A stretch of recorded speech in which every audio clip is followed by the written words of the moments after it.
Yes people, good morning, good afternoon, good evening to all of you. कैसे हैं सब लोग? होप सो आप सब लोग बहुत बढ़िया रहेंगे। मैं बता दूं, मैं भी बहुत अच्छा हूं। तो आज से हम स्टार्ट करने वाले हैं आपके एग्जाम के लिए, मई नवंबर 2022 एग्जाम के लिए most awaited lecture, that is revision lectures. अब एक चीज समझना, आपके एग्जाम के लिए असेसमेंट ईयर है दैट इज 22-23 एंड आपका प्रीवियस ईयर है 21-22। तो सबसे पहला टॉपिक हम करने वाले हैं that is tax rate for assessment year 22-23। Sir tax rate क्या है? तो ध्यान देना, इन case of the individual H U F A O P B O I artificial juridical person के केस में अप टू 2,50,000 अगर टोटल इनकम है, टोटल इनकम को मैं बहुत बार नेट टैक्सेबल इनकम भी बोलूंगा या एनटीआई बोलूंगा। सो अगर टोटल इनकम अप टू 2,50,000 है, उस पर कोई भी टैक्स नहीं लगेगा। 2,50,000 से 5 लाख तक 5% टैक्स लगेगा, 5 लाख से लेकर 10 लाख तक 20% टैक्स लगेगा and more than 10 lakh 30% tax लगेगा। तो pay attention, individual H U F A O P B O I artificial juridical person up to 2,50,000 is basic exemption, there is no tax. 250 to 5 lakh 5%, 5 lakh to 10 lakh 20%, more than 10 lakh 30%। अब एक चीज समझना, अगर कोई person senior citizen है, अब क्वेश्चन ये आता है सीनियर सिटीजन का मतलब क्या होता है? सीनियर सिटीजन मींस पहली चीज वो रेजिडेंट होना चाहिए। रेजिडेंट इंडिविजुअल जिसका प्रीवियस ईयर में एज 60 इयर्स या उससे ज्यादा हो चुका है, उसको हम सीनियर सिटीजन बोलेंगे। और आपके एग्जाम के लिए जो प्रीवियस ईयर है दैट इज प्रीवियस ईयर 21-22। तो प्रीवियस ईयर 21-22 में कोई भी इंडिविजुअल जो रेजिडेंट है और उसने 60 इयर्स या उससे ज्यादा का एज कंप्लीट किया है, उसको हम सीनियर सिटीजन बोलेंगे। So in case of senior citizen up to 3 lakh is basic exemption, means up to 3 lakh there is no tax. 3 lakh to 5 lakh 5%, 5 lakh to 10 lakh 20%, more than 10 lakh 30%। अब एक चीज समझना, अगर कोई सुपर सीनियर सिटीजन है, सुपर सीनियर सिटीजन का मतलब होता है कि कोई भी रेजिडेंट इंडिविजुअल है, रेजिडेंट यहां पे भी होना चाहिए। अगर कोई नॉन रेजिडेंट है ना यार, उसका कितना भी एज हो वो कभी भी सीनियर सिटीजन नहीं बन सकता, रेजिडेंट होना चाहिए। तो रेजिडेंट इंडिविजुअल है जिसने अपने प्रीवियस ईयर 21-22 में 80 इयर्स या उससे ज्यादा का एज कंप्लीट कर दिया है, उसको हम सुपर सीनियर सिटीजन बोलेंगे।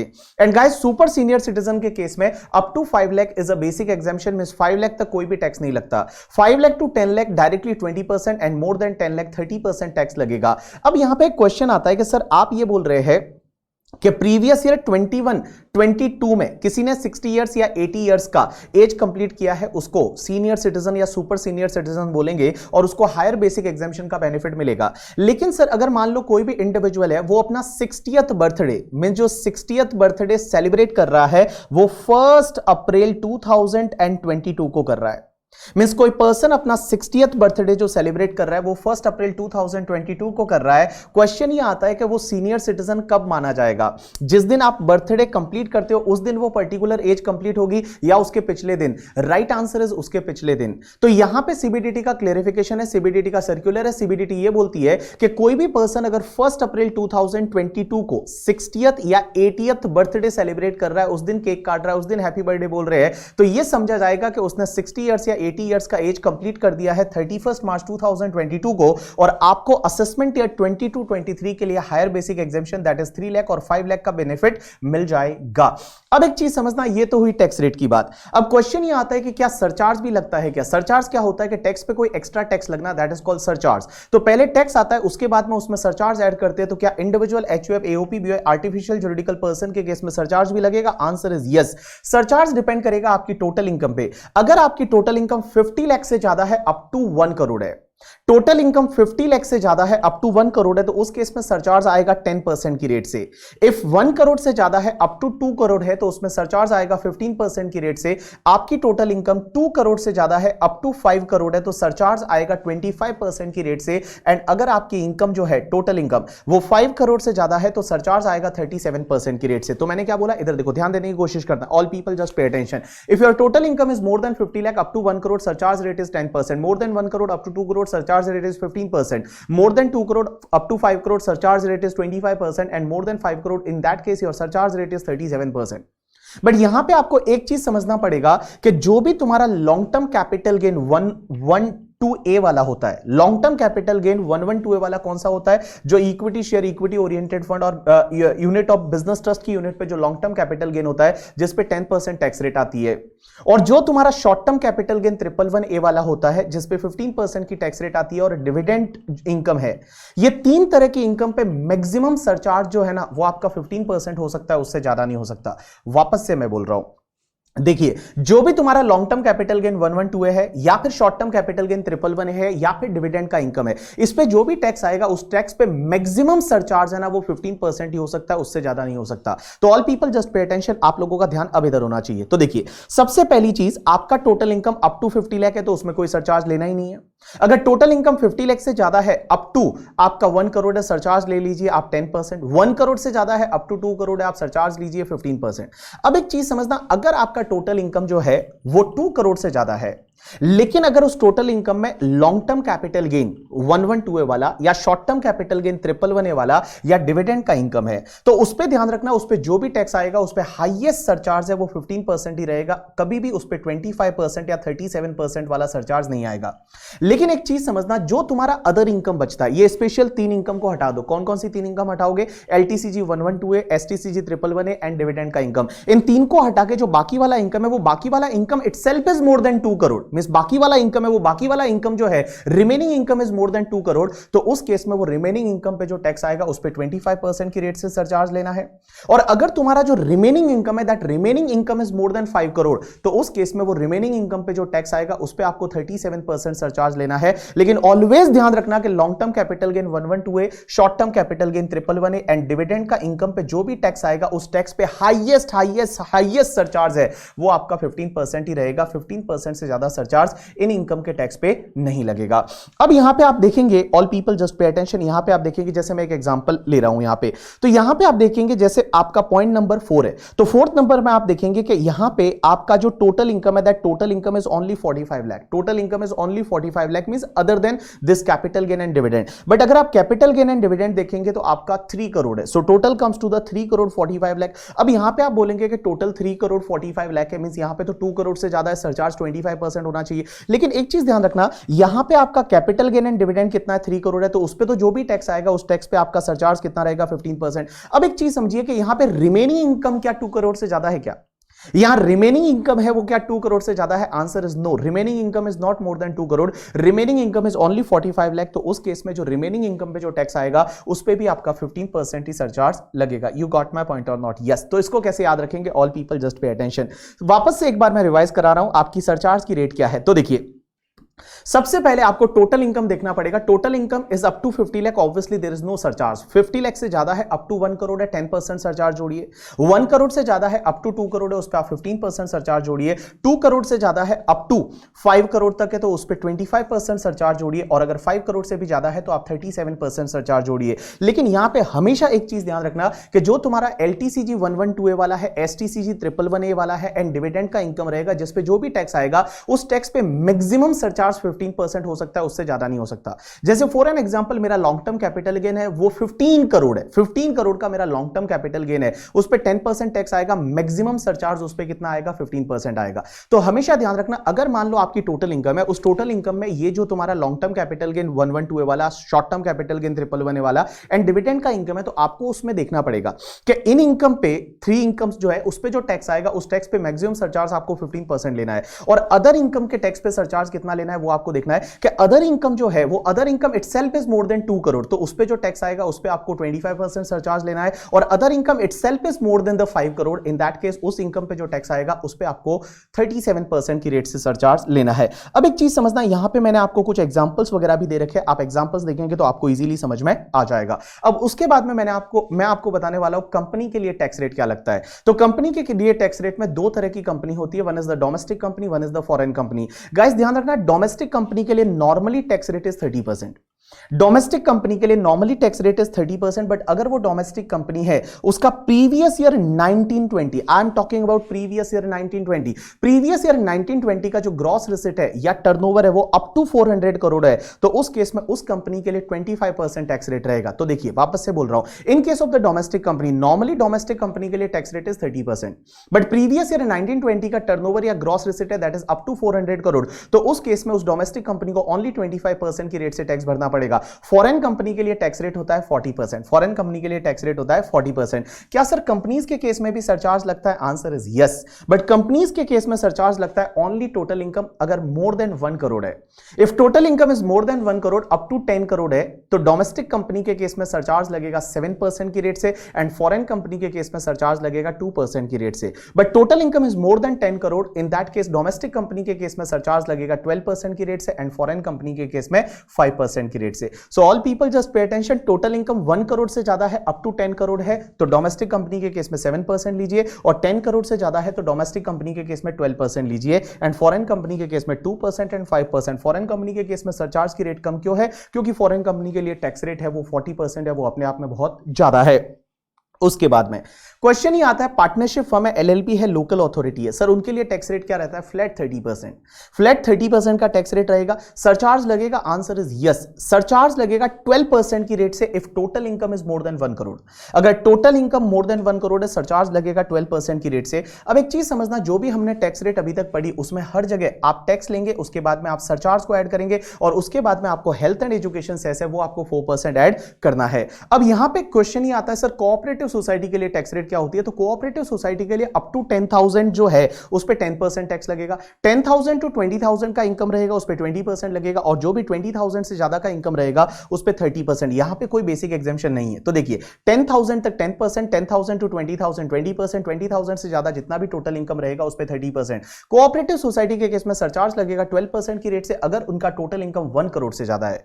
तो 1 करोड़ से ज्यादा है तो उसमें 12% की रेट से सरचार्ज लगेगा, और obviously health and education cess है वो आपका 4% की रेट से लगेगा। उसके बाद में मैंने यहां पे कुछ एग्जांपल्स दे रखे हैं, एग्जांपल्स आप देखोगे आपको बहुत अच्छे लगेंगे, लेकिन इसमें ध्यान रखना एग्जांपल नंबर 3 को मार्क करना आईएमपी, क्योंकि 3 में क्या है, मैंने डिविडेंड का भी इनकम ले रखा है, कैपिटल गेन का भी इनकम ले रखा है, अदर इनकम भी ले रखा है, और देखिए उसमें डिविडेंड की जो इनकम रहेगी उस डिविडेंड की इनकम पे कैसे टैक्स निकाल के, और उस पे जो हायर सरचार्ज है वो 25% नहीं लगा और बैलेंस इनकम के टैक्स पे 25% सरचार्ज है वो लगा। तो ये आप ढंग से देखेंगे एग्जांपल नंबर 3। उसके बाद में नेक्स्ट कंसेप्ट आता है मार्जिनल रिलीफ। सर ये मार्जिनल रिलीफ क्या होता है? तो देखिए मार्जिनल रिलीफ क्या होता है कि बहुत बार ऐसा होता है जब आपकी इनकम है ना little bit more than the surcharge की लिमिट जो है, सरचार्ज की लिमिट जैसे individual, H U F, A O P, B O I, artificial juridical person में 50 लाख से ज्यादा इनकम है तो सरचार्ज लग जाता है।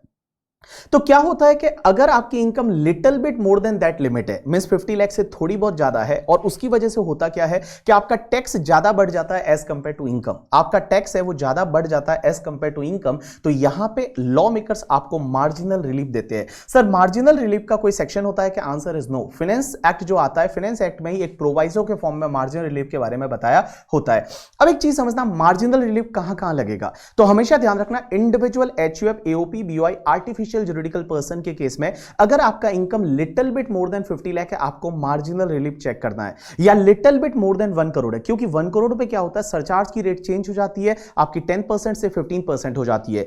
अगर आपकी income little bit more than 2 crore है या little bit more than 5 crore है तो भी आपको चेक करना पड़ेगा marginal relief. In case of company के लिए अगर मैं बात करूं तो आपकी income little bit more than 1 crore है तो चेक करना पड़ेगा, मोर देन 10 करोड़ है तो चेक करना पड़ेगा। इन केस ऑफ पार्टनरशिप फर्म है 1 करोड़ से ज्यादा है तो आपको चेक करना पड़ेगा। कोऑपरेटिव सोसाइटी के केस में 1 करोड़ से ज्यादा है तो आपको चेक करना पड़ेगा। अब एक चीज समझना, यहां पे आपको मार्जिनल रिलीफ कैसे कैलकुलेट करना, बड़ा ही सिंपल सा तरीका है। इधर देखिए, जैसे फॉर एन एग्जांपल एक कंपनी है, उसका जो इनकम है वो 1 करोड़ 1 लाख है, डोमेस्टिक कंपनी है और उसका जो इनकम है वो 1 करोड़ 1 लाख है। तो 1 करोड़ 1 लाख पे जब आप टैक्स कैलकुलेट करेंगे इट्स कम्स टू द 30,30,000 का आपका टैक्स आ गया। अब यहां पे सरचार्ज लगेगा यानी आंसर इज यस। जब आपकी इनकम 1 करोड़ से ज्यादा है तो ऑब्वियसली सरचार्ज लगेगा, कितना लगेगा 7% की रेट से। तो 7% जब आप सरचार्ज जोड़ते हैं तो आपका जो टैक्स आता है इंक्लूडिंग सरचार्ज दैट इज 32,42,100। अब एक बात समझना, आप सरचार्ज ऐड करने के बाद आप क्या करेंगे, एक एक्सरसाइज करेंगे, मींस आप सबसे पहले वहां लिखेंगे, जैसे इस एग्जांपल में आपकी income little bit more than 1 crore है तो आप एक काम करिए, सबसे पहले आप टैक्स निकाल दीजिए 1 करोड़ पे, टैक्स निकाल दीजिए 1 करोड़ पे, टैक्स ऑन 1 करोड़ और प्लस एनटीआई माइनस 1 करोड़ करिए। इसका मतलब यह हुआ कि 1 करोड़ से ऊपर जितना भी इनकम है वो हम गवर्नमेंट को ही दे देते हैं, हमको नहीं चाहिए। तो आप क्या करेंगे, टैक्स ऑन 1 करोड़ एंड उसमें ऐड करेंगे एनटीआई -1 करोड़, ये जो भी अमाउंट आएगा इसमें से आपको क्या करना है, इन दोनों में से जो विच एवर इज लोअर है ना वो आप कंटिन्यू कर दीजिए, विच एवर इज लोअर है वो आप कंटिन्यू कर दीजिए, आपका ऑटोमेटिकली यहां पे मार्जिनल रिलीफ है वो मिल जाएगा और फिर आप उसमें हेल्थ एंड एजुकेशन सेस को ऐड कर दीजिए। तो देखिए मैंने क्या बोला, क्या करने का, सबसे पहले अगर आपको लगता है इंडिविजुअल एचयूएफ एओपी भी आर्टिफिशियल जुडिकल पर्सन के केस में income is little bit more than 50 lakh rupees और 1 करोड़ और 2 करोड़ और 5 करोड़, कंपनी के केस में मोर देन 1 करोड़ और 10 crore, in case of the partnership firm more than 1 crore, in case of the cooperative society more than 1 crore, then you have to check the marginal relief. आप एक काम करिए, जो भी इनकम है उस पर टैक्स निकाल दीजिए और फिर आप एक काम करिए, उस टैक्स में आप सरचार्ज को ऐड करिए और सरचार्ज को ऐड करने के बाद फिर आप लिखेंगे कि दिस अमाउंट, जो भी टोटल अमाउंट आएगा, this amount is restricted to, वो रेस्ट्रिक्ट करेगा किससे, टैक्स ऑन 50 लाख, 1 करोड़, 2 करोड़, 5 करोड़ और टैक्स ऑन 1 करोड़ और 10 करोड़, और जो उससे ऊपर वाला इनकम है वो गवर्नमेंट को ही दे दीजिए, उसमें ऐड कर दीजिए एनटीआई -1 करोड़ और 50 लाख, वॉट जब आपका इनकम जिससे ज्यादा है उससे अपन कंपेयर करेंगे, और इसमें से जो विच एवर इज लोअर है उसको आप कंटिन्यू करिए और उसमें आप हेल्थ एंड एजुकेशन सेस को ऐड कर दीजिए, आपको मिल जाएगा यहां पे total tax. You got my point और नॉट? यस। तो मार्जिनल रिलीफ से रिलेटेड आपको 4-5 क्वेश्चंस दे रखे हैं, वो आप देखेंगे तो आपको इजीली समझ में आ जाएगा। उसके बाद एक सेक्शन आती है 87A। 87A का एक रिबेट मिलता है, आपने सुना होगा बहुत बार कि 5 लाख तक टैक्स नहीं लगता, लेकिन सर अभी तो आपने बताया ओनली 2,50,000 का बेसिक एग्जामिशन है।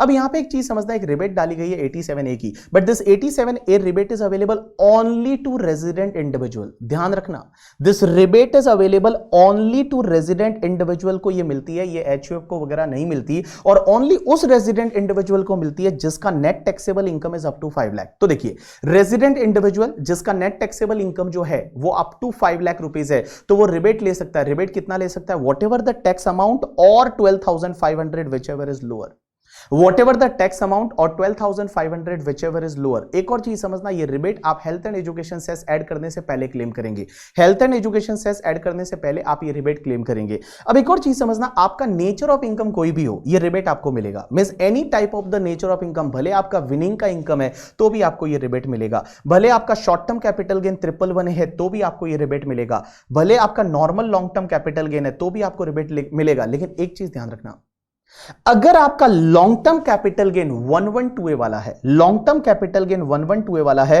तो उसके सामने ये रिबेट नहीं मिलती है। ये दिमाग में आप डाल देना कि 112A वाला लॉन्ग टर्म कैपिटल गेन है जो इन एक्सेस ऑफ 1 लाख के 10% से टैक्सेबल होता है, उसके सामने ये रिबेट नहीं मिलती है। उसके बाद में एक चीज ध्यान रखना कि जो भी तुम्हारी टोटल इनकम आती है, total income means net taxable income after claiming the deduction under chapter 6 से, जो टोटल इनकम है एंड जो तुम्हारा नेट टैक्स पेबल है वो हमेशा आप नियरेस्ट रुपीज ऑफ 10 में राउंडेड ऑफ करोगे।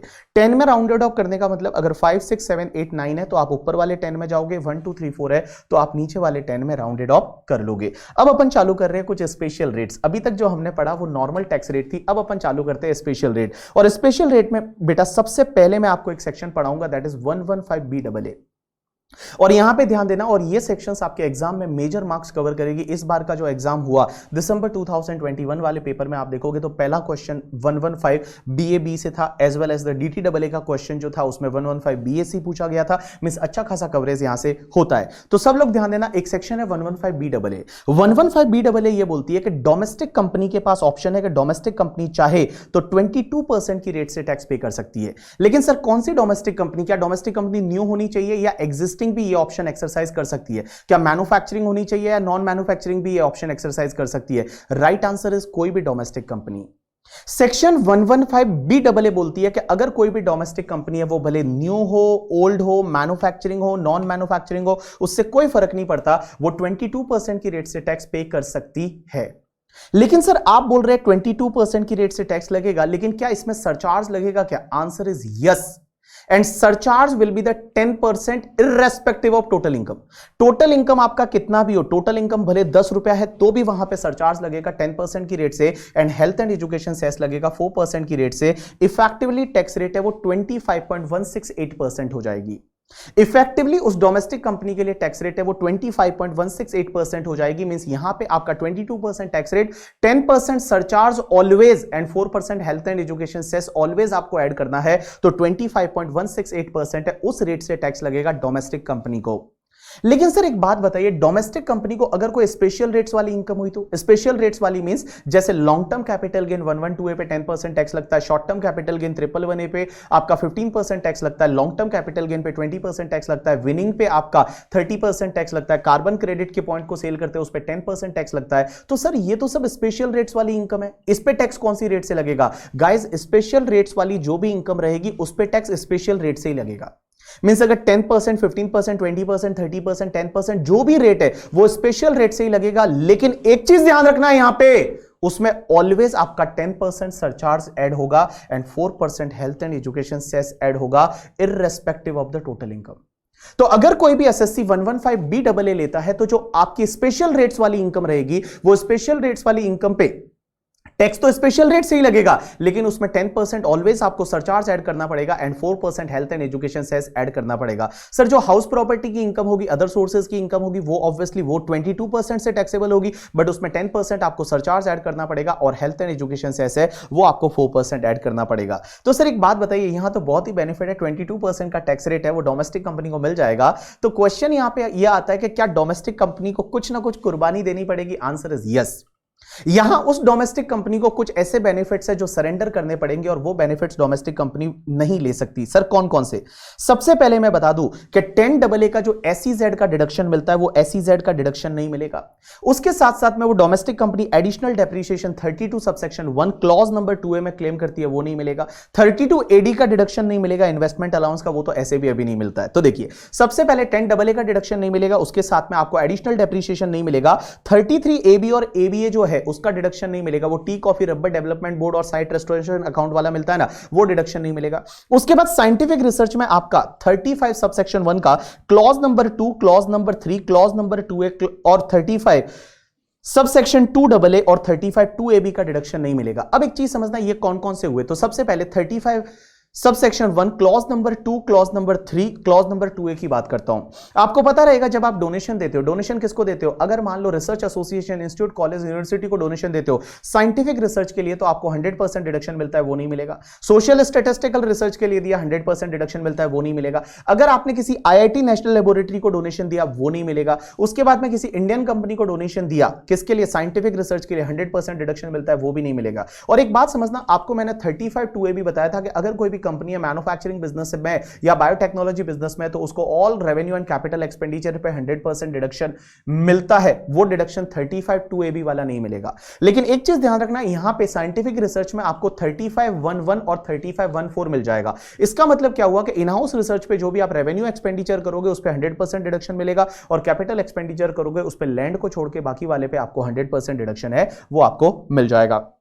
एक और चीज समझना, अगर कोई भी कंपनी ये सेक्शन लेती है तो वो 35AD का डिडक्शन, वो स्पेसिफाइड बिजनेस, वो 14 बिजनेस का डिडक्शन नहीं ले सकते, as well as 35 CCC and CCD नहीं ले सकते, that is agriculture extension project and skill development project का डिडक्शन नहीं ले सकते। अब एक और चीज समझना, ये डोमेस्टिक कंपनी है ना, अंडर चैप्टर 6A का कोई डिडक्शन नहीं ले सकती, अंडर चैप्टर 6A का एक भी डिडक्शन नहीं ले सकती, इनकम बेस, एक्सपेंडिचर बेस कुछ भी नहीं ले सकती, 3 को छोड़ के। और वो 3 एक्सेप्शन है, ATJJAA that is new employ को रिक्रूट करते हैं उसके 30% वाला, ATLA किसको मिलता है? जब आप दैट इज द आपका IFSC में लोकेटेड यूनिट होती है उसको एक डिडक्शन मिलता है, ATLA का वो मिलेगा, और ATM का जो इंटर कॉर्पोरेट डिविडेंड होता है उसका डिडक्शन मिलेगा, बाकी कोई भी नहीं मिलेगा। तो मैंने क्या बोला? All people just pay attention.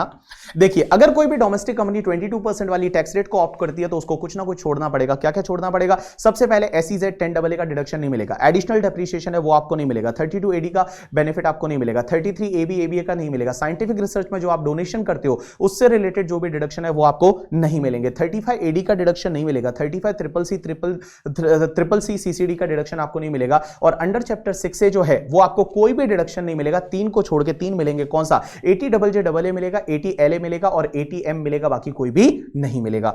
जैसे पॉलिटिकल पार्टी को डोनेशन दिया, क्या उसका डिडक्शन मिलेगा? आंसर इज नो, आपको नहीं मिलेगा। यू गॉट माय पॉइंट और नॉट? यस। अब एक और चीज समझना, लॉ मेकर्स बोलते हैं कि अगर मान लो आप ये सेक्शन लेते हो तो उस केस में ये जो डिडक्शन है या जो तुम्हारे लॉसेज है इसकी वजह से तुम्हारे कोई भी अगर ब्रॉड फॉरवर्ड लॉसेस या अनएब्सॉर्ब डेप्रिसिएशन है उसको भी आप सेट ऑफ नहीं कर सकते, वो लैप्स हो जाएगा। मैंने क्या बोला, ये जो सेक्शंस है इन सेक्शंस की वजह से अगर तुम्हारे पुराने कोई भी ब्रॉड फॉरवर्ड लॉसेस है या अनएब्सॉर्ब डेप्रिसिएशन है तो वो आपका लैप्स हो जाएगा, उसको अब आप सेट ऑफ कैरी फॉरवर्ड नहीं कर सकते। एक एग्जांपल लेता हूं, जैसे मान लो मेरी कंपनी है बीबी लिमिटेड जो कि डोमेस्टिक कंपनी है। हमारी कंपनी के दो बिजनेस है, एक होटल वाला है और एक हमारा जो है वो क्लासेस वाला है। मान लो पुराना कोई होटल से रिलेटेड जिसपे 35 एडी का डिडक्शन लिया था उससे रिलेटेड लॉस है, और आज अगर हमारी कंपनी जो है वो अगर ये सेक्शन को ले लेती है तो पुराना जो 35 एडी की वजह से जो हमारा लॉस में ब्रॉड फॉरवर्ड लॉस है वो वाला हम नहीं ले सकते। एज वेल एज एक और चीज ध्यान रखना, पुराना जो अनएब्सॉर्ब डेप्रिसिएशन है वो भी नहीं ले पाओगे अगर उस अनएब्सॉर्ब डेप्रिसिएशन में एडिशनल डेप्रिसिएशन की वजह से है। बिकॉज एडिशनल डेप्रिसिएशन अब नहीं मिलता है, तो अनएब्सॉर्ब डेप्रिसिएशन में अगर कोई एडिशनल डेप्रिसिएशन है तो उसको अब आप सेट ऑफ नहीं कर सकते हैं। यू गॉट माय पॉइंट और नॉट? यस। अब एक और चीज समझना, अगर कोई भी एसएससी ये सेक्शन को ले लेता है तो उस डोमेस्टिक कंपनी को मैट नहीं लगेगा। मींस जो मिनिमम ऑल्टरनेट टैक्स 115 जेबी वाला है वो मैट नहीं लगेगा। लेकिन sir what about the unabsorb MAT credit, अगर पुराना कोई मैट क्रेडिट है उसका क्या होगा, वो लैप्स हो जाएगा। क्योंकि अगर आप ये सेक्शन ले लेते हो तो मैट नहीं लगेगा, तो जो भी तुम्हारा अनएब्सॉर्ब जो मैट क्रेडिट है जो 15 ईयर्स तक अपन कैरी फॉरवर्ड करते हैं ना, वो आपका लैप्स हो जाएगा, उसको आपको छोड़ना पड़ेगा। यू गॉट माय पॉइंट और नॉट? यस। अब एक और चीज समझना, अगर आपको यह सेक्शन का बेनिफिट लेना है तो आपको रिटर्न फाइलिंग की ड्यू डेट से पहले पहले एक फॉर्म भरना पड़ता है, दैट इज द 10 IC का फॉर्म। आपने सब लोगों ने ऑफिस में भरा होगा। रिटर्न फाइलिंग की ड्यू डेट से पहले पहले आपको क्या करना पड़ता है, 10 IC का फॉर्म है वो भरना पड़ता है, और रिटर्न फाइलिंग की ड्यू डेट से पहले पहले आपको यह सेक्शन लेनी पड़ेगी। अब एक चीज समझना, यह सेक्शन कब से आई, तो मैं बता दूं ये सेक्शन है वो असेसमेंट ईयर 2021 से आई। तो क्या पहले ही साल में यह सेक्शन को लेना जरूरी है? Answer is no. गाइस, तुम्हारे पुराने कोई भी ऐसे अनएब्सॉर्ब डेप्रिसिएशन है जो एडिशनल डेप्रिसिएशन की वजह से है, या पुराने कोई भी ऐसे लॉसेज जो इन सेक्शंस की वजह से है, या फिर तुम्हारा कोई मैट क्रेडिट पड़ा है, तो अभी आप इस सेक्शन को मत लीजिए। पहले वो लॉसेज अनएब्सॉर्ब डेप्रिसिएशन या मैट क्रेडिट है उसको आप एक काम करिए कि सेट ऑफ कर दीजिए, और उसके बाद में आप ये सेक्शन को ले सकते हैं। मतलब जिस साल आप लेना चाहे उस साल ये सेक्शन को आप ले सकते हैं। अब यहां पे क्वेश्चन एक और ये आता है कि सर अगर मान लो ये सेक्शन हमने ली तो क्या इससे बाहर निकल सकते हैं? ये बोलते हैं कि अगर आपने एक बार ये सेक्शन ले ली तो इससे बाहर नहीं निकल सकते। लेकिन यही प्रोविजन यहां पे ऐसा भी लिखा हुआ है कि अगर किसी भी ईयर में आपने कुछ वायलेशन कर दिया, कंडीशन का वायलेशन कर दिया, मींस ये जो डिडक्शन है ये डिडक्शन सब नहीं ले सकते। अगर आपने किसी भी ईयर में डिडक्शन ले लिया तो उस साल आप इस सेक्शन से बाहर आ जाएंगे, और फ्यूचर में वापस कभी भी आप इस सेक्शन में नहीं आ सकते। फ्यूचर में वापस आप कभी भी इस सेक्शन में नहीं आ सकते। अगर आप इस सेक्शन से बाहर आ गए तो वापस से आपको इस सेक्शन का बेनिफिट कभी भी नहीं मिलेगा।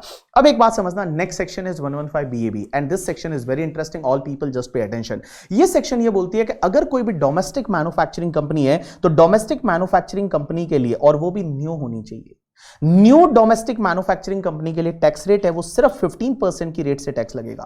ओनली 15% की रेट से, means manufacturing domestic new company होनी चाहिए, 15% की रेट से टैक्स लग जाएगा। लेकिन क्या सरचार्ज लगेगा? Answer is yes. आपको 10% की रेट से सरचार्ज लगेगा always. Health and education cess लगेगा? Answer is yes. आपको 4% की रेट से हेल्थ एंड एजुकेशन सेस लगेगा ऑलवेज। लेकिन एक चीज समझना, यहां पे कुछ कंडीशन है। सबसे पहली कंडीशन जो है कि वो डोमेस्टिक कंपनी है वो न्यू होनी चाहिए। सर यहां पे न्यू का मतलब क्या होता है? 1 अक्टूबर 2019 से लेके और 31 मार्च 2023 के बीच में वो कंपनी इनकॉर्पोरेट होनी चाहिए, और उसका बिजनेस है वो 31 मार्च 2023 से पहले पहले चालू हो जाना चाहिए। तो देखिए, सबसे पहली कंडीशन ये है कि वो मैन्युफैक्चरिंग कंपनी है वो सेटअप एंड रजिस्टर्ड होनी चाहिए 1 अक्टूबर 2019 के बाद में, और उसका मैन्युफैक्चरिंग बिजनेस है वो स्टार्ट हो जाना चाहिए टिल 31 मार्च 2023 तक। तो ये कंपनी जो है इस सेक्शन का बेनिफिट ले सकती है।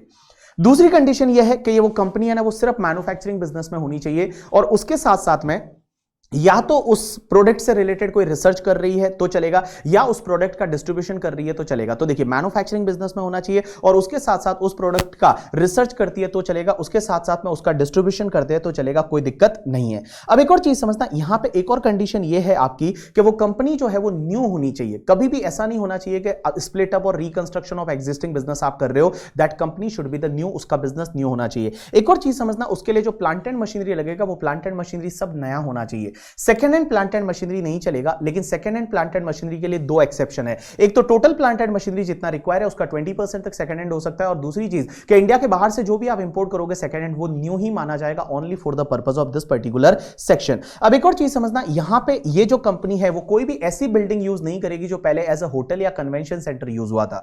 मींस पहले एज अ होटल या कन्वेंशन सेंटर यूज हुआ था, ऐसी कोई भी बिल्डिंग है वो अपने बिजनेस में यूज नहीं करेगी। उसके बाद मैंने बोला कि ये जो कंपनी है वो मैन्युफैक्चरिंग बिजनेस में होनी चाहिए, लेकिन लेकिन एक चीज ध्यान रखना, इलेक्ट्रिसिटी जनरेशन क्या मैन्युफैक्चरिंग माना जाएगा? Answer is yes. ये ध्यान रखना, अगर इलेक्ट्रिसिटी जनरेशन है तो वो मैन्युफैक्चरिंग माना जाएगा, लेकिन एक चीज ध्यान रखना, कंप्यूटर सॉफ्टवेयर बनाते हैं वो मैन्युफैक्चरिंग नहीं है। माइनिंग का बिजनेस है वो मैन्युफैक्चरिंग नहीं है। अगर आप मार्बल ब्लॉक्स होते हैं उसको आप स्लैब में कट करते हैं, मींस आप उसकी टाइल्स वगैरह बनाते हैं, वो मैन्युफैक्चरिंग नहीं है। अगर जो भी गैस है उसको बोटलिंग करते हैं सिलेंडर में, वो आपका मैन्युफैक्चरिंग नहीं है। या बुक्स का प्रोडक्शन या मूवी का प्रोडक्शन करते हैं, वो आपका मैन्युफैक्चरिंग नहीं है। तो देखिए मैंने क्या बोला, एसएससी किस में एंगेज होना चाहिए? या तो मैन्युफैक्चरिंग बिजनेस में और उससे रिलेटेड रिसर्च कर रहा है चलेगा, उससे रिलेटेड आपका डिस्ट्रीब्यूशन ऑफ प्रोडक्ट कर रहा है तो चलेगा। इलेक्ट्रिसिटी जनरेशन मैन्युफैक्चरिंग माना जाएगा, लेकिन कुछ बिजनेसेस ऐसे हैं जो मैन्युफैक्चरिंग नहीं माने जाएगा। सबसे पहले अगर सॉफ्टवेयर का प्रोडक्शन करते हैं तो वो मैन्युफैक्चरिंग नहीं माना जाएगा। सेकंड इज माइनिंग है, या फिर आपके मार्बल ब्लॉक्स की आप टाइल्स बना के बेचते हैं, मैन्युफैक्चरिंग नहीं है। अगर बोटलिंग करते हैं गैस को सिलेंडर में, वो कोई मैन्युफैक्चरिंग नहीं है। और प्रिंटिंग ऑफ बुक्स और प्रोडक्शन ऑफ मूवी है, वो आपका मैन्युफैक्चरिंग नहीं माना जाएगा। अब एक बात बताइए सर, आप बोल रहे हैं कि ये कंपनी को कितना टैक्स पे करना पड़ेगा? ओनली 15% की रेट से टैक्स पे करना पड़ेगा। लेकिन सर एक बात बताइए, यहां पे एक इंटरेस्टिंग सी चीज ये आती है कि सर ओनली 15%, ये तो बहुत अच्छी बात है, तो सर यहां पे कुछ सरेंडर करना पड़ेगा? आंसर इज यस, यहां पे कुछ सरेंडर करना पड़ेगा। क्या क्या बेनिफिट सरेंडर करने पड़ेंगे जो अपन ने लास्ट सेक्शन में पढ़े थे? वो सबसे पहले यहां पे 10AA का डिडक्शन नहीं ले सकते, उसके बाद एडिशनल डेप्रिसिएशन नहीं ले सकते, 32AD नहीं ले सकते, 33AB नहीं ले सकते, 33ABA नहीं ले सकते, वो साइंटिफिक रिसर्च में जो डोनेशन वाले डिडक्शन थे वो नहीं ले सकते, 35AD नहीं ले सकते, 35CCC और CCD नहीं ले सकते, और अंडर चैप्टर 6A का कोई भी डिडक्शन नहीं ले सकते accept 2 deduction, that is 80JJAA ले सकते हैं और 80M ले सकते हैं। 80JJAA और 80M को छोड़ के अंडर चैप्टर 6A का कोई भी डिडक्शन नहीं ले सकते। अब क्वेश्चन यहां पे यह आता है कि सर एक बात बताइए, इन डिडक्शन की वजह से अगर पुराना कोई भी लॉसेस रहेगा या अनएब्सॉर्ब डेप्रिसिएशन में एडिशनल डेप्रिसिएशन रहेगा तो क्या उसको सेट ऑफ कर सकते हैं? आंसर इज नो, वो भी नहीं कर सकते। लेकिन आपका क्वेश्चन यह आएगा, सर ऐसा कैसे हो सकता है? हो ही नहीं सकता, बिकॉज कंपनी न्यू है, जब पहली रिटर्न फाइल करेंगे ना तभी आपको इस सेक्शन को ऑप्ट करना पड़ेगा, तो ये तो क्वेश्चन ही नहीं आता। लेकिन एक बात समझना, जैसे हमारी कंपनी है वो 115 BAB लेती है, 15% से टैक्स भरती है, आगे जाके कोई दूसरी कंपनी इस कंपनी में अमलगमेट हो गई, कोई दूसरी कंपनी है वो इस कंपनी में अमलगमेट हो गई, तो आपको याद रहेगा अमलगमेशन के केस में जो भी अमलगमेटिंग कंपनी है उसके जो बिजनेस के लॉसेस है या अनएब्सॉर्ब डेप्रिसिएशन है वो न्यू वाली कंपनी कैरी फॉरवर्ड कर सकती है। तो हो सकता है ना कि जो पुरानी वाली कंपनी जो अमलगमेट हो रही है हमारे बिजनेस में, उस कंपनी के इन सेक्शंस की वजह से पुराने लॉसेस या अनएब्सॉर्ब डेप्रिसिएशन है तो उसको इग्नोर करना पड़ेगा, उसको हम सेट ऑफ नहीं कर सकते हैं। यू गॉट माय पॉइंट और नॉट? यस। अब एक और चीज समझना, सर टैक्स रेट क्या रहेगी? तो मैंने आपको बोला कि जो मैन्युफैक्चरिंग का आपका जो इनकम रहेगा, बिजनेस से इनकम रहेगा, उस पे ओनली 15% की रेट से टैक्स लगेगा, 10% सरचार्ज ऐड करना है और 4% आपका हेल्थ एंड एजुकेशन सेस है वो ऐड करना है। अब यहां पे एक चीज समझना कि सर वो स्पेशल रेट्स वाली इनकम का क्या होगा? LTCG 112 है 10% से टकता है, STCG 111 है 15%, LTCG 20%, विनिंग का इनकम 30%। अगर आपका कोई कैश क्रेडिट वगैरह है वो 60% से टैक्सेबल होता है। तो सर ये स्पेशल रेट्स वाली इनकम है, ये स्पेशल रेट से जाएगी, लेकिन यहां पे एक चीज ध्यान रखना, ऑलवेज ऑलवेज ऑलवेज आपको जो वहां पे 10% सरचार्ज ऐड करना है and 4% health and education cess add करना है। तो स्पेशल रेट्स वाली इनकम है वो स्पेशल रेट से ही जाएगी, लेकिन उसमें आपको सरचार्ज को ऐड करना है 10% and health and education cess है वो आपको ऐड करना है 4%। अब यहां पे एक और चीज समझना आप, सर यहां पे अगर हाउस प्रॉपर्टी का इनकम हुआ, अदर सोर्सेज का इनकम हुआ, उस पे क्या टैक्स रेट रहेगी? Guys house property other sources की इनकम रहेगी, उस पे 15% का बेनिफिट नहीं मिलेगा। ये 15% का बेनिफिट है वो सिर्फ मैन्युफैक्चरिंग एक्टिविटी से जो भी इनकम रहेगी, बिजनेस की इनकम रहेगी, उस पे 15% का टैक्स रेट मिलेगा। बाकी हाउस प्रॉपर्टी या अदर सोर्सेज का इनकम रहेगा, उस पे 22% की रेट से टैक्स लगेगा, plus 10% surcharge and 4% health and education cess. In simple word बता दूं, बाकी वाली इनकम पे 22% की रेट से टैक्स लगेगा। बट यहां पे एक और चीज समझना, house property as well as other sources में जो आपको 22% टैक्स लगेगा, उसके सामने कोई भी खर्चे का डिडक्शन नहीं ले सकते। मींस एनी एक्सपेंडिचर या किसी भी अलाउंसेस का वगैरह डिडक्शन नहीं ले पाएंगे। मींस ग्रॉस इनकम है वो ग्रॉस इनकम आपका 22% से टैक्सेबल हो जाएगा।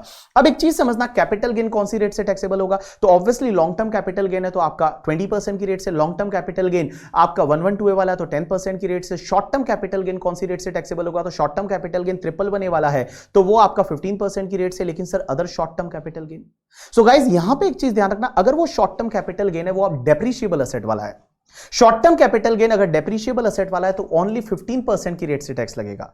डेप्रिशिएबल असेट वाला शॉर्ट टर्म कैपिटल गेन है तो 15% की रेट से टैक्स लगेगा, और other short term capital gain है उस पर 22% की रेट से टैक्स लगेगा। बहुत ही लॉजिकल है, क्योंकि आप एक बात बताइए, जब आपने बिजनेस में डेप्रिशिएबल असेट है तो बिजनेस में डेप्रिसिएशन लिया होगा, तो आपने वहां पे टैक्स सेव कितना किया है, 15% की रेट से बिजनेस पे टैक्स सेव किया है। तो जब भी आप उसको बेचोगे और उस पर शॉर्ट टर्म कैपिटल गेन होता है डेप्रिशिएबल असेट पे, तो ओनली आपको 15% की रेट से टैक्स लगेगा। अब एक और चीज समझना, यहां पे बहुत बार कंपनी ये ट्राई करेगी कि अपना 115 BAB वाला जो कंपनी है वहां पे ज्यादा प्रॉफिट बताया जाए। बहुत बार क्या होता है, सिस्टर कंसर्न होते हैं, कनेक्टेड पर्सन होते हैं, होल्डिंग सब्सिडरी कंपनीज वगैरह होती है, तो वो क्या चाहेगी, जहां पे 115 BAB ले रहे हैं वहां पे ज्यादा प्रॉफिट बताना चाहे, क्योंकि वहां पे टैक्स रेट ओनली 15% की रेट से लगता है। तो यहां पे असेसिंग ऑफिसर को एक पावर दिया है कि असेसिंग ऑफिसर 115 BAB वाली जो यूनिट है उसका प्रॉफिट देखेगा, और वो देखेगा कि इन्होंने कोई कनेक्टेड पर्सन के साथ में ट्रांजैक्शन किए हैं या नहीं, और अगर कनेक्टेड पर्सन के साथ में ट्रांजैक्शन करने से इनका प्रॉफिट अगर एक्स्ट्रा ऑर्डिनरी हो रहा है, तो गाइस हमेशा ध्यान रखना, जो ऑर्डिनरी प्रॉफिट रहेगा उस पे 15% की रेट से टैक्स लगाएगा, और जो भी सुपर प्रॉफिट है, जो एक्स्ट्रा ऑर्डिनरी प्रॉफिट है, जो आपका चिटिंग की वजह से प्रॉफिट, जो आपने प्रॉफिट को इन्फ्लेट किया, जो बढ़ाया है, उस प्रॉफिट पे 30% की रेट से टैक्स लगेगा, plus 10% surcharge and 4% health and education cess है, वो आपको लग जाएगा। यू गॉट माय पॉइंट और नॉट? यस। और एक और चीज समझना, यहां पे अगर मान लो उसको लगता है कि आपका जो ये कनेक्टेड पर्सन के साथ में ट्रांजैक्शन हो रहा है और उसकी वजह से ज्यादा प्रॉफिट बता रहे हो, वहां पे ट्रांजैक्शन का वैल्यू मोर देन 20 करोड़ होता है, तो उस केस में आपका ट्रांसफर प्राइसिंग लग जाता है, और उसमें आपको आर्म लेंथ प्राइस भी निकालनी पड़ेगी, यहां पे टीपी स्टडी रिपोर्ट भी बनानी पड़ेगी, ये आपके स्पेसिफाइड डोमेस्टिक ट्रांजैक्शन में आ जाएगा। अब एक और चीज समझना, अगर आप ये सेक्शन लेना चाहते हो तो आप अपना पहला रिटर्न जब फाइल करोगे ना, फर्स्ट रिटर्न फाइल करोगे, वो फर्स्ट रिटर्न में ही आपको एक फॉर्म फिल करना पड़ेगा, that is the 10 ID। Means पहला रिटर्न फाइल करते टाइम ही आपको फॉर्म नंबर 10 ID फाइल करना पड़ेगा, और ये सेक्शन को ऑप्ट करना पड़ेगा। अब एक और चीज समझना, आगे जाके क्या इस सेक्शन से बाहर आ सकते हैं? लॉ में तो लिखा हुआ एक बार आपने ये सेक्शन को ऑप्ट कर दिया तो इससे बाहर नहीं आ सकते, लेकिन यहां पे एक कंडीशन ऐसा लिखा हुआ है कि ऊपर जो कंडीशंस दे रखी है उसमें से अगर किसी कंडीशन का वायलेशन हो जाता है, ऊपर जो कंडीशन दे रखी है उसमें से किसी कंडीशन का वायलेशन हो जाता है, तो आप 115 BAB से बाहर आ जाओगे, और एक बार अगर आप 115 BAB से बाहर आ गए तो वापस कभी भी आप 115 BAB में नहीं जा पाओगे। लेकिन एक चीज समझना, यहीं पे लॉ मेकर्स ये भी बोलते हैं कि अगर मान लो आगे जाके ये आपने कोई ऐसी बिल्डिंग को यूज कर लिया, जो बिल्डिंग जो है वो पहले होटल या कन्वेंशन सेंटर यूज हुई थी, या फिर आपका जो बिजनेस है वो बिजनेस मैन्युफैक्चरिंग बिजनेस नहीं रहा, या फिर आपने कोई भी ऐसा प्लांटेड मशीनरी यूज कर लिया जो सेकेंड हैंड है और आपका वो 20% का जो लिमिट है वो क्रॉस कर गया, तो उस केस में आप 115 BAB से बाहर आ जाओगे और सीधा आप 115 BAA में जा सकते हैं। मींस आप 115 BAB से बाहर आ जाओगे और 115 BAA जो 22% वाली सेक्शन थी, वो 22% वाली सेक्शन में आप जा सकते हैं, कोई दिक्कत नहीं है। यू गॉट माय पॉइंट और नॉट? होप सो आपको जो मैंने समझाया आपको समझ में आया होगा।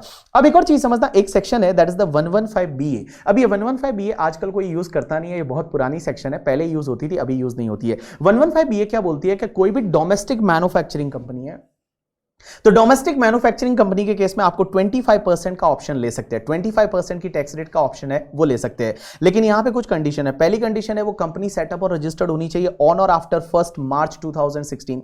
सेकंड कंडीशन, उसके लिए ऑब्वियसली 25% की रेट से टैक्स लगेगा, लेकिन जो स्पेशल रेट्स वाली इनकम है वो स्पेशल रेट से ही जाएगी। सरचार्ज कितना लगेगा? यहां सरचार्ज डिपेंड करेगा टोटल इनकम पे। मींस जो अपन ने 115 BAA या BAB में जो 10% फिक्स सरचार्ज पड़ा वैसा नहीं होता, यहां सरचार्ज डिपेंड करेगा टोटल इनकम पे। अगर टोटल इनकम है वो 1 करोड़ से ज्यादा है तो 7% सरचार्ज लगेगा, और टोटल इनकम है वो 10 करोड़ से ज्यादा है तो 12% की रेट से सरचार्ज लगेगा। हेल्थ एंड एजुकेशन से ऐसे वो ऑब्वियसली आपका 4% से लगेगा। अब एक और चीज समझना, जो मैंने आपको दो सेक्शन अभी बताई 115 BAA एंड BAB, उसमें मैट नहीं लगता है, लेकिन ये वाली सेक्शन 115 BA ऐसी है जहां पे आपको मैट भी लगेगा, और आपका तुम्हारा पुराना कोई भी मैट क्रेडिट है उसको भी आप यूटिलाइज कर सकते हैं, कोई दिक्कत नहीं है। अब एक और चीज समझना, ये कंपनी मैन्युफैक्चरिंग बिजनेस में होनी चाहिए, 1 मार्च 2016 है, उसके बाद में सेटअप रजिस्टर्ड होनी चाहिए। उसको कुछ बेनिफिट है वो छोड़ने पड़ेंगे। कौन कौन से बेनिफिट छोड़ने पड़ेंगे? 10 AA का डिडक्शन नहीं लेंगे, एडिशनल डेप्रिसिएशन नहीं लेंगे, 32 AD नहीं लेंगे, 33 AB ABA नहीं लेंगे, उसके बाद 35 वाले जो डोनेशन टू साइंटिफिक रिसर्च वाले होते हैं वो नहीं लेंगे, 35 AD नहीं लेंगे, 35 CCC नहीं लेंगे, 35 CCD नहीं लेंगे, और अंडर चैप्टर 6 से मैं सिर्फ इनकम बेस्ड डिडक्शन नहीं लेंगे।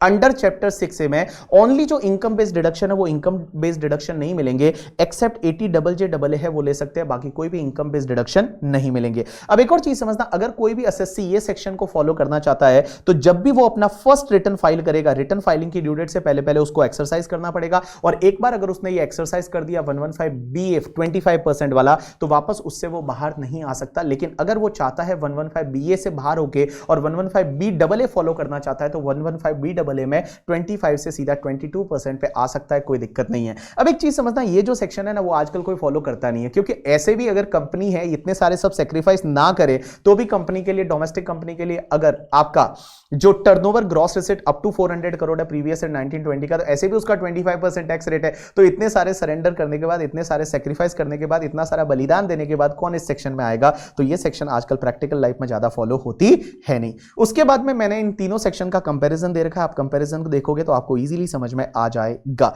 उसके बाद में वेरी इंटरेस्टिंग सेक्शन 115BAC, और सेक्शन 115BAC क्या बोलती है? Tax on income of individual HUF. Guys मैंने इंडिविजुअल एचयूएफ के लिए आपको नॉर्मल टैक्स रेट वहां पे पढ़ाया। अब एक चीज समझना, यहां पे इंडिविजुअल एचयूएफ के लिए एक ऑल्टरनेटिव टैक्सेशन रिजिम हो रहा है कि इंडिविजुअल एचयूएफ चाहे तो 115BAC का बेनिफिट ले सकता है। 115BAC क्या बोलती है कि अप टू 2,50,000 कोई भी टैक्स नहीं लगेगा, 250 to 5 lakh 5%, 5 lakh to 7,50,000 10%, 750 to 10 lakh 15%, 10 to 1250 जो है वो 20%, 1250 से लेके और 15 लाख तक 25%, और 15 लाख से ऊपर जितना भी रहेगा आपका 30% की रेट से टैक्स लगेगा। अब एक चीज समझना, यहां पे 6 स्लैब रेट है, मींस आपका नील 5%, 10%, 15%, 20%, 25% एंड 30%।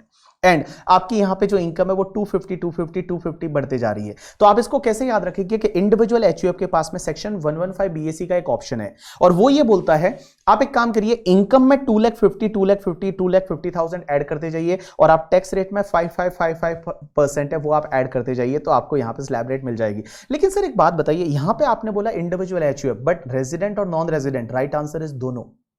अगर कोई नॉन रेजिडेंट इंडिविजुअल एचयूएफ है तो वो भी इस सेक्शन का बेनिफिट ले सकता है, कोई दिक्कत नहीं है।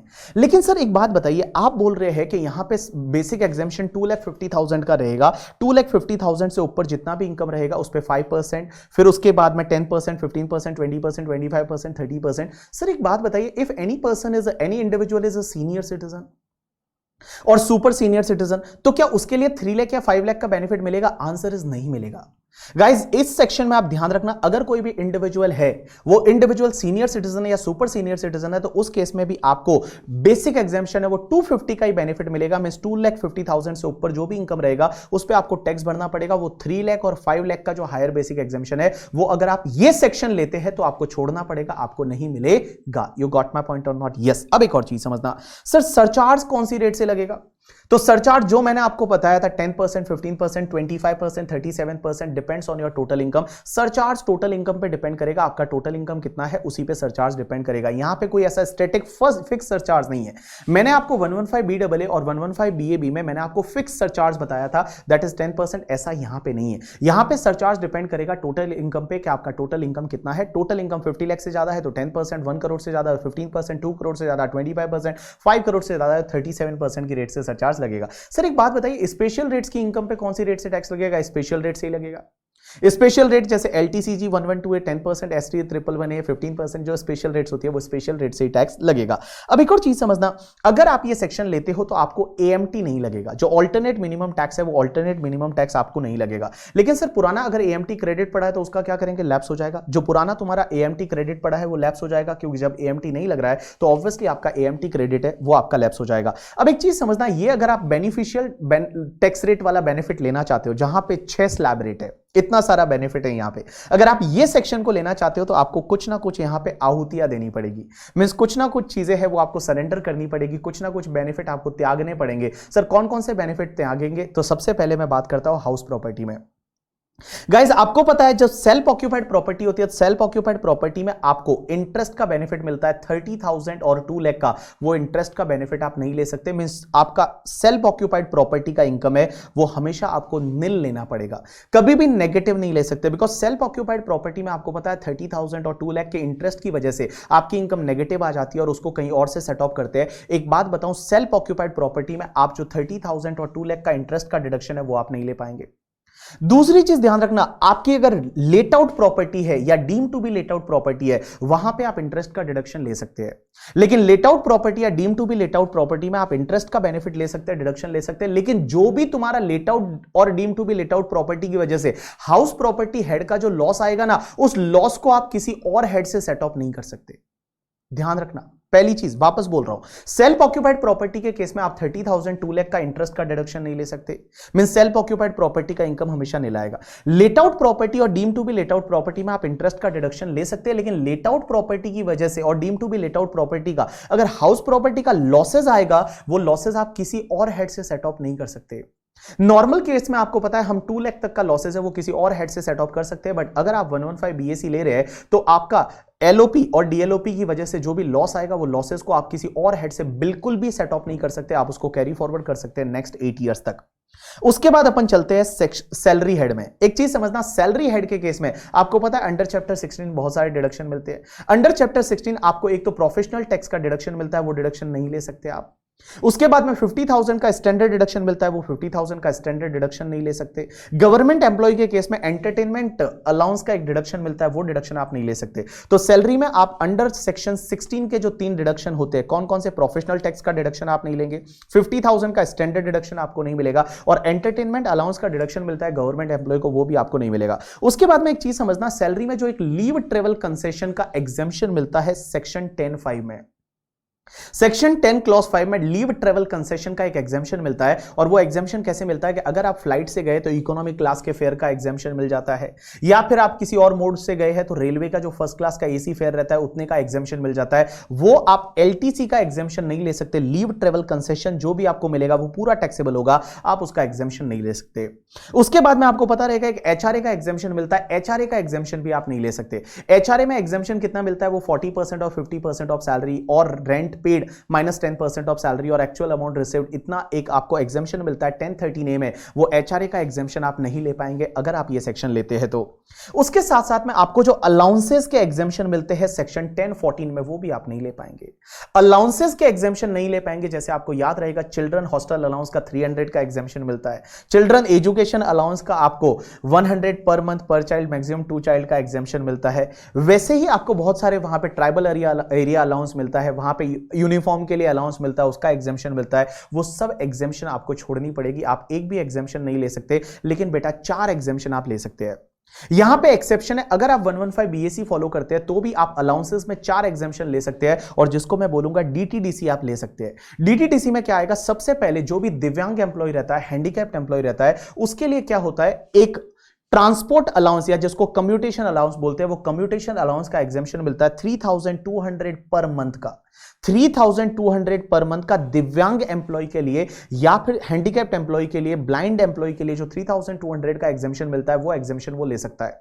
दूसरा, ट्रेवलिंग ऑन टूर अलाउंस का एग्जेम्पशन आप ले सकते हैं। ट्रेवलिंग ऑन टूर अलाउंस में क्या होता है, जितना आप खर्चा करते हैं वो एग्जेम्प्ट हो जाता है, तो वो एग्जेम्पशन आप ले सकते हैं। उसके साथ साथ में आपका जो डेली अलाउंस होता है और कन्वेंस अलाउंस है, उसका एग्जेम्पशन आप ले सकते हैं। तो आप कैसे याद रखेंगे? डीटीडीसी वाला जो अलाउंसेस का एग्जेम्पशन है वो आप ले सकते हैं। डी में सबसे पहले क्या आएगा? दिव्यांग एम्प्लॉय के लिए कम्यूटेशन 3,200 पर मंथ का मिलता है, वो एग्जेम्पशन ले सकते हैं। दूसरा, डीटी, टी का मतलब ट्रेवलिंग ऑन टूर अलाउंस का एग्जेम्पशन ले सकते हैं, जितना एक्चुअल एक्सपेंडिचर करते हो उतने का एग्जेम्पशन मिलता है। एज वेल एज द तुम्हारा डेली अलाउंस और कन्वेंस अलाउंस में जितना आप एक्चुअल एक्सपेंडिचर करते हो उतने का एग्जेम्पशन मिल जाता है, वो एग्जेम्पशन का आप बेनिफिट ले सकते हैं। अब एक और चीज समझना, पीजीबीपी में भी आपको कुछ चीजें सरेंडर करनी पड़ेगी। क्या क्या? पीजीबीपी में आप 10AA का डिडक्शन नहीं ले सकते, मींस एसईजेड वाला डिडक्शन नहीं ले सकते।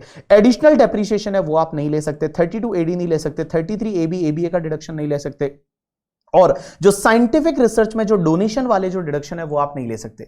साइंटिफिक रिसर्च में जो डोनेशन वाले डिडक्शन है वो आप नहीं ले सकते। 35AD जो 14 बिजनेस है, cold chain facility, hospital, 100 bed और मोर, होटल 2 स्टार और वो नहीं ले सकते। As well as the 35CCC जो एग्रीकल्चर एक्सटेंशन प्रोजेक्ट है, वो वाला डिडक्शन आप नहीं ले सकते। अब एक और चीज समझना, इनकम फ्रॉम अदर सोर्सेज में जो भी माइनर का इनकम जब पेरेंट्स के हाथ में क्लब होता है, तो पेरेंट्स को एक 1032 में 1500 पर चाइल्ड पर एनम का मैक्सिमम, कोई लिमिट नहीं है, उसका एक एग्जेम्पशन मिलती है, वो वाली एग्जेम्पशन आप नहीं ले सकते। तो इनकम फ्रॉम अदर सोर्सेज में जब भी चाइल्ड की इनकम पेरेंट्स के हाथ में क्लब होती है, तो पेरेंट्स को यहां पे 1500 पर एनम का एक एग्जेम्पशन मिलता है, वो एग्जेम्पशन आपको नहीं मिलेगा। उसके साथ साथ में जो एमपी एमएलए होते हैं, उनको क्या होता है कि एक डेली और कॉन्स्टिट्यूएंसी अलाउंस होता है, उसका एग्जेम्पशन मिलता है 1017 में। वो एमपी एमएलए वो वाला एग्जेम्पशन का बेनिफिट नहीं ले पाएंगे। फैमिली पेंशन जब भी मिलती है तो फैमिली पेंशन में आपको याद रहेगा 1/3 ऑफ फैमिली पेंशन और 15,000 per annum which ever is lower है उतने का एग्जेम्पशन मिलता है, वो एग्जेम्पशन भी आप नहीं ले सकते अगर आप ये सेक्शन का बेनिफिट लेते हो। उसके साथ साथ में डिडक्शन अंडर चैप्टर 6 से आप नहीं ले सकते, मींस आपको एटीसी, एटीडी, एटीई, एटीजी कोई भी नहीं ले सकते, सिर्फ दो ले सकते हैं, एक तो eighty double J double A ले सकते हैं और एक एटीसीसीडी सबसेक्शन 2 ले सकते हैं।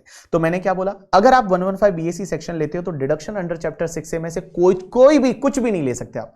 डिडक्शन अंडर चैप्टर 6 से आप नहीं ले सकते एटीसी, एटीडी, एटीजी कुछ भी नहीं ले सकते करके, ठीक है। आप जो एटीयू, एटीटीटीए, एटीटीटीबी जो होते हैं कुछ भी नहीं ले सकते, दो ले सकते हैं। कौन कौन से, एक तो eighty double J double A और दूसरा तुम्हारा एटीसीसीडी सबसेक्शन 2।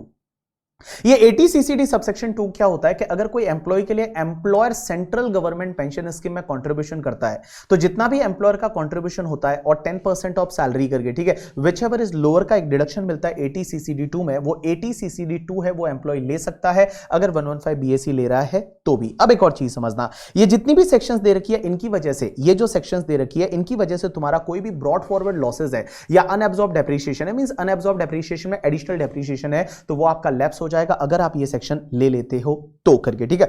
उसके बाद में एक और चीज समझना, यहां पे सर अगर मान लो ये सेक्शन हमको लेनी है तो क्या हमको क्या करना पड़ेगा, एक फॉर्म आपको फाइल करना पड़ेगा, 10IE फॉर्म होता है। तो फॉर्म नंबर 10IE है वो आपको रिटर्न फाइलिंग की ड्यू डेट से पहले फाइल करना पड़ेगा और जैसे ही आप ये फॉर्म को फाइल करके आप इस सेक्शन का बेनिफिट ले सकते हैं। लेकिन एक चीज समझना, अगर हमने इस साल इस सेक्शन का बेनिफिट लिया, अगले साल क्या हम इसको चेंज कर सकते हैं? Answer is yes.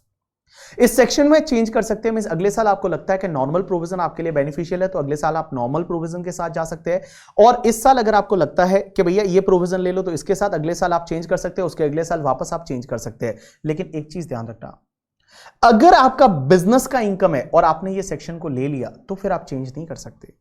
अगर आपका सैलरी, हाउस प्रॉपर्टी, बाकी हेड का इनकम है, आपने ये सेक्शन को लिया, अगले साल आप चेंज कर सकते हैं, कोई दिक्कत नहीं है। लेकिन अगर आपका बिजनेस का इनकम है तो आप इस सेक्शन को अगर ऑप्ट कर लेते हो तो नेक्स्ट ईयर आप इसको चेंज नहीं कर सकते, you have to follow that. But suppose in the next year आपने क्या किया कि कहीं कोई कंडीशन का वायलेशन कर लिया, तो किसी कंडीशन का अगर आपने वायलेशन कर दिया तो आप इस 115 बीएससी से बाहर आ जाओगे और आपको नॉर्मल प्रोविजन एप्लीकेबल होगा और वापस आप 115 बीएससी में नहीं आ पाओगे जब तक आपकी बिजनेस इनकम है।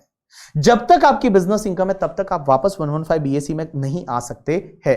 अब एक और चीज समझना, सर क्या हमको 87A का रिबेट मिलेगा? आंसर इज यस, 87A का रिबेट आपको मिलेगा अगर आपका income only up to 5 lakh है, रेजिडेंट इंडिविजुअल और net taxable income is only up to 5 lakh है तो आप 87A का रिबेट ले सकते हैं, कोई दिक्कत नहीं है। अब यहां पे एक और क्वेश्चन ये आता है कि सर अगर कोई भी एम्प्लॉय है जिसका मान लो टीडीएस कटा था, वो ओल्ड रेट से कटा था बट रिटर्न फाइल करते टाइम उसको न्यू रेट का बेनिफिट लेना है, मींस इस अल्टरनेटिव टैक्सेशन रिजिम का बेनिफिट लेना है, क्या वो ले सकता है? आंसर इज यस, कोई दिक्कत नहीं है।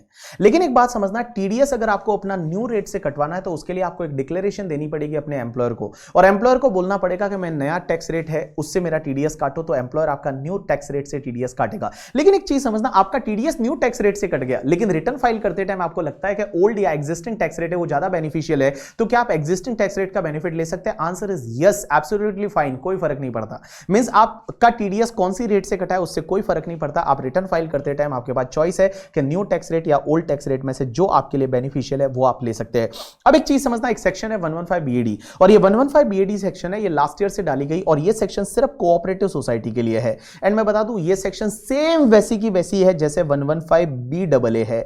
115 बीडबलए किसके लिए थी? डोमेस्टिक कंपनी के लिए। 115 बीएडी किसके लिए? कोऑपरेटिव सोसाइटी के लिए। 22% की रेट से टैक्स लगेगा, 10% आपका सरचार्ज ऐड होगा, 4% आपका हेल्थ एंड एजुकेशन सेस है और अगर आप एक बार इस सेक्शन में आ सकते हो तो बाहर नहीं जाओगे और अगर मान लो किसी भी कंडीशन का वायलेशन कर दिया तो इस सेक्शन से आप बाहर चले जाओगे तो वापस इस सेक्शन में नहीं आओगे। तो यहां पे फर्क इतना है कि वो जो सेक्शन थी 115 बीडबलए वो डोमेस्टिक कंपनी के लिए थी, ये कोऑपरेटिव सोसाइटी के लिए है। पुरानी कोऑपरेटिव सोसाइटी, नई कोऑपरेटिव सोसाइटी, मैन्युफैक्चरिंग बिजनेस है, नॉन मैन्युफैक्चरिंग बिजनेस है, वो चाहे तो ये सेक्शन 115 बीएडी का बेनिफिट ले सकती है। तो देखिए इस सेक्शन है ये कोऑपरेटिव सोसाइटी के लिए है, आपका टैक्स रेट है वो 22% रहेगा, 10% आपको क्या करना पड़ेगा? सरचार्ज ऐड करना पड़ेगा, 4% है वो आपका हेल्थ एंड एजुकेशन से ऐड करना पड़ेगा, इफेक्टिवली आपका 25.168% है वो टैक्स लगेगा। लेकिन सर स्पेशल रेट्स वाली इनकम है वो स्पेशल रेट से जाएगी, लेकिन हमेशा ऑलवेज आपको 10% सरचार्ज ऐड करना पड़ेगा, 4% हेल्थ एंड एजुकेशन सेस है वो ऐड करना पड़ेगा। अब कोऑपरेटिव सोसाइटी अगर ये सेक्शन का बेनिफिट ले लेती है तो उसको एएमटी नहीं लगेगा, और पुराना जो भी एएमटी क्रेडिट है वो आपका लैप्स हो जाएगा,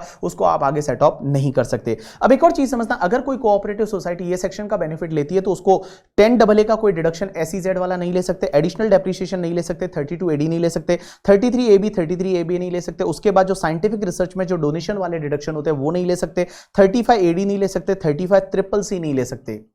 आप बोलेंगे सर यहां पे 35CCD का तो बोला ही नहीं, अरे 35CCD वो सिर्फ कंपनी को मिलता है, 35CCD कंपनी को मिलता है, यहां कोऑपरेटिव सोसाइटी की बात हो रही है तो ऑब्वियसली 35CCD तो मिलता ही नहीं है, तो लेने का सवाल ही नहीं होता। उसके बाद में अंडर चैप्टर 6A का आप कोई भी डिडक्शन नहीं ले सकते, 2 को छोड़ के 80JJAA ले सकते हैं और 80LA ले सकते हैं, 80JJAA और 80LA ले सकते हैं। अब एक और चीज समझना, ये सेक्शंस की वजह से अगर तुम्हारे पुराने कोई भी अनअब्सॉर्ब्ड डेप्रिसिएशन में एडिशनल डेप्रिसिएशन है या फिर पुराने ब्रॉड फॉरवर्ड बिजनेस लॉसेज है तो वो आपके लैप्स हो जाएंगे, उसको अब आप सेट ऑफ कैरी फॉरवर्ड नहीं कर सकते हैं। और भैया आपको क्या करना पड़ेगा, रिटर्न फाइलिंग की ड्यू डेट से पहले पहले आपको क्या करना पड़ेगा, फॉर्म नंबर 10IF में आपको फॉर्म फिल करना पड़ेगा और बोलना पड़ेगा हम ये सेक्शन लेना चाहते हैं, कोऑपरेटिव सोसाइटी ये सेक्शन लेना चाहती है।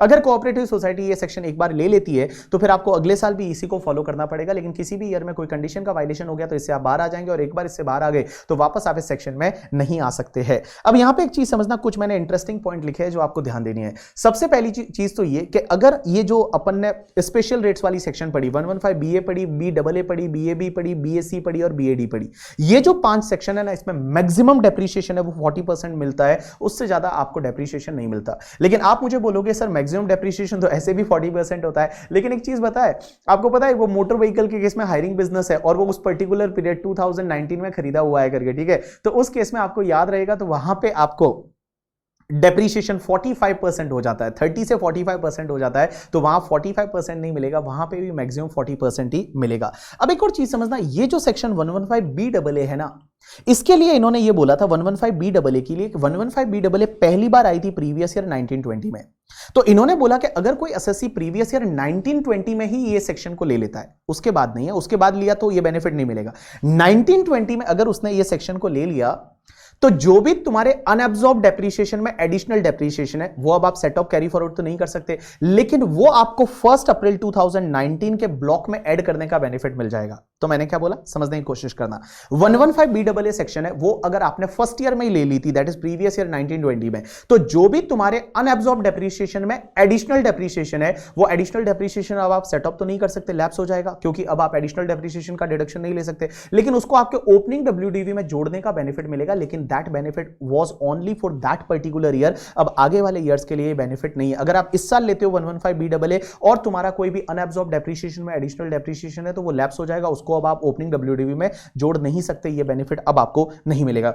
ऐसे का ऐसे जब ये सेक्शन 115BAC और BAD आई, ये 115BAC और 115BAD है प्रीवियस ईयर 2021 से आई, तो प्रीवियस ईयर 2021 अगर पहले ही साल अगर आप ये सेक्शन को ले लेते हो और तुम्हारे अनअब्सॉर्ब डेप्रिसिएशन में एडिशनल डेप्रिसिएशन है तो वो एडिशनल डेप्रिसिएशन अब आपको सेट अप करने को तो नहीं मिलेगा, लेकिन वो आपके ओपनिंग WDV में जुड़ जाएगा। But guys this benefit was only for the last year, that is previous year 2021। अगर इस साल पहली बार आप 115BAC ले रहे हो या BAD ले रहे हो तो उस केस में ये बेनिफिट आपको नहीं मिलेगा। उसके बाद मैंने आपको 2 क्वेश्चन दे रखे गाइस, ये 2 क्वेश्चंस को आप कर लेना क्योंकि बहुत ही अच्छे क्वेश्चंस है और ये क्वेश्चंस करोगे आपको सब चीजें इजीली समझ में आ जाएगी। एक तो मैंने 115BAB पे लिया है और दूसरा मैंने BSc पे लिया है। उसके बाद कुछ और स्पेशल टैक्स रेट है उसका अपन जिक्र करते हैं। तो सबसे पहले स्पेशल टैक्स रेट 115BB ये बोलती है कि आपकी जो भी विनिंग का इनकम है, विनिंग किससे, या तो लॉटरी से, कार्ड गेम से या हॉर्स रेसेस वगैरह का विनिंग होता है, that is taxable at the rate 30%, जिसपे TDS 194B BB में कटता है और यहां पे टैक्स रेट होगी वो आपकी 30% रहेगी। अब एक और चीज समझना, 115BBE करके एक सेक्शन है, वो ये बोलती है कि आपकी जो डीम्ड इनकम है जो कि सेक्शन 68 से 69D में आती है, ये 68 से 69D में कौन सी इनकम आती है, या तो आपका कोई कैश क्रेडिट है करके, ठीक है, मिस अकाउंट क्रेडिट हो जाता है और आपको आप एक्सप्लेनेशन नहीं दे पा रहे हो ये पैसा कहां से आया है, या फिर आपका अनएक्सप्लेन एक्सपेंडिचर हो जाता है, अनएक्सप्लेन इन्वेस्टमेंट हो जाता है, तो उसके केस में क्या होता है, आपकी टैक्स रेट है वो 60% है, यहां ध्यान रखना, and surcharge is 25% and health and education cess is 4%, so I can say that या इफेक्टिवली आपका जो टैक्स रेट है वो 78% रहेगा। यहां पे आपका जो इफेक्टिवली टैक्स रेट है दैट इज 78%। लेकिन एक चीज समझना, अगर आपकी जो इनकम है ये डीम्ड इनकम 68 से 69D वाली है तो इसके सामने आप कोई भी बेसिक एग्जाम्पशन का बेनिफिट नहीं ले सकते और दूसरे किसी हेड का लॉसेज है तो वो लॉसेज आप इससे सेट ऑफ नहीं कर सकते।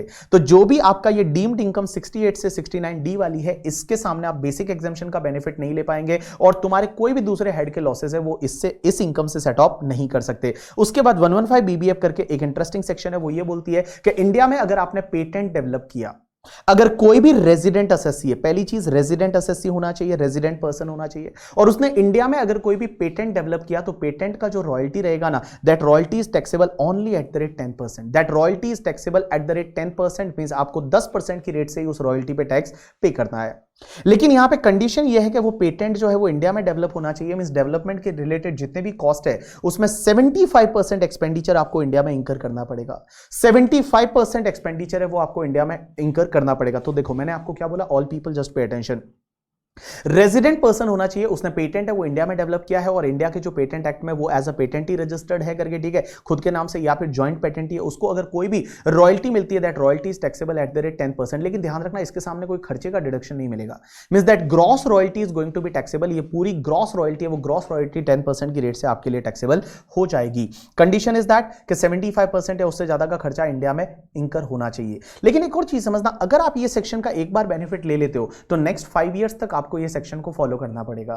अगर नेक्स्ट 5 ईयर में किसी भी ईयर्स में आपने कुछ वायलेशन कर दिया और इस सेक्शन से बाहर आ गए, तो जिस ईयर में आप बाहर आ गए उसके अगले 5 साल तक वापस आप इस सेक्शन का बेनिफिट नहीं ले सकते। ऐसा का ऐसा 44 एडी में भी फंडा चलता है और यहां पे भी है। तो ये सेक्शन का बेनिफिट अगर आपने ले लिया तो अगले 5 साल तक आपको यही सेक्शन को फॉलो करना पड़ेगा। लेकिन इस सेक्शन से एक बार अगर आप बाहर आ गए तो वापस इस सेक्शन में आप नहीं आ सकते हैं। यू गॉट माई पॉइंट और नॉट? यस। अब एक और चीज समझना, एक सेक्शन होती है 115 बीबीजी, और 115 बीबीजी बोलती है कि अगर आपकी कार्बन क्रेडिट पॉइंट्स को बेच देते हो तो उस पर जो भी इनकम रहेगी that is taxable at the rate 10%। Carbon credit point को आपने बेचा, उस पे जो भी इनकम रहेगी that is taxable at the rate 10%। ये ऑल एसएससी पे सेक्शन है। अब यहां पे एक और चीज समझना, जो मैंने आपको ये स्पेशल रेट जो अभी बताई ना 115 बीबी से लेके, जो आपकी 115 बीबी विनिंग वाली इनकम थी, उसके बाद बीबीई वाली थी, उसके बाद बीबीएफ वाली थी और बीबीजी वाली है, ये इनकम के सामने किसी भी खर्चे का डिडक्शन नहीं मिलेगा।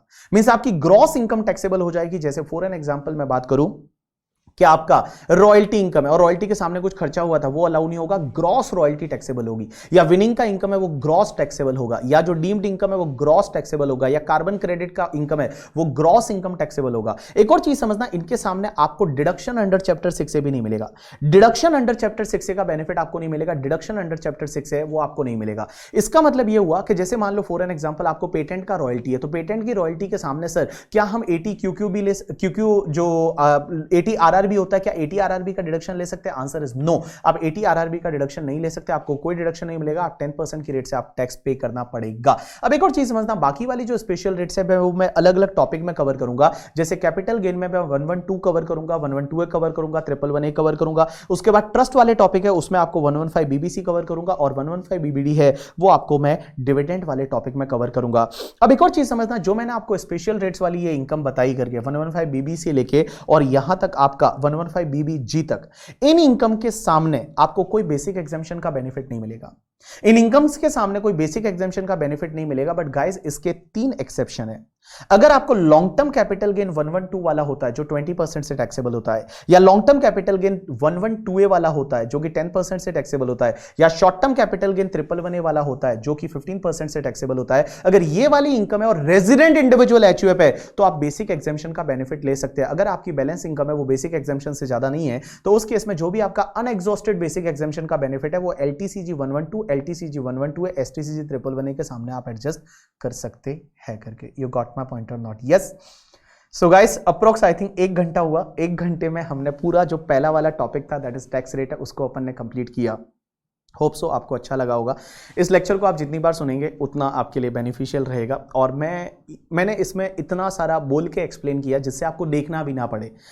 तो इस बार के जो रिवीजन लेक्चर मैं आपको दूंगा उसमें स्पेशल चीज ये रहेगी कि सिर्फ आप सुन लेंगे तो भी चलेगा। बिकॉज बहुत बार क्या होता है अपन कुछ काम कर रहे हैं, अपन वॉक कर रहे हैं, अपन घूमने गए तो उसका अपन पॉडकास्ट अगर सुन लिया, क्योंकि देखने की जरूरत नहीं है तो मैं पूरा चीज बोल रहा हूँ, इसमें मैंने ज्यादा आपको देखने के लिए नहीं बोला कि आप यहाँ पे देखिए वगैरह, नहीं तो क्या होता है कि आप सुन नहीं सकते। तो इसके लिए मैंने ये ट्राई करूंगा इस बार के रिवीजन लेक्चर में कि मैं आपको देखने के लिए कुछ भी ना रखूँ, सिर्फ आप सुन लोगे और सुन लोगे तो भी चलेगा। और एवरीडे क्या होता है जब अपन ऑलरेडी कोई दूसरा सब्जेक्ट कर रहे हैं, फॉर एन एग्जाम्पल आप जो सब्जेक्ट कर रहे हैं वो आप एसएफएम कर रहे हैं या एफआर कर रहे हैं, तो जब अपन शाम को सोते हैं तो सोते टाइम अगर आपने जैसे ये 1 घंटे का लेक्चर है, जब आप पहली बार देखेंगे तो 1 घंटा आपको लगेगा, जब दूसरी बार तो आप खुद ही स्पीड बढ़ा लेंगे इसकी और 1.5 पे या 2 की स्पीड पे जब आप देखने लग जाएंगे तो आप 35 मिनट्स में आपका पहला टॉपिक है वो पूरा रिवाइज हो जाएगा। तो मेरी आपसे ये रिक्वेस्ट है, ये रिविजन लेक्चर को एटलीस्ट आप 10 to 15 टाइम्स आप सुनिए और मैं बता दूं ये मेरी श्योरिटी है कि आप आराम से डीटी में अच्छे मार्क्स है वो स्कोर कर पाएंगे।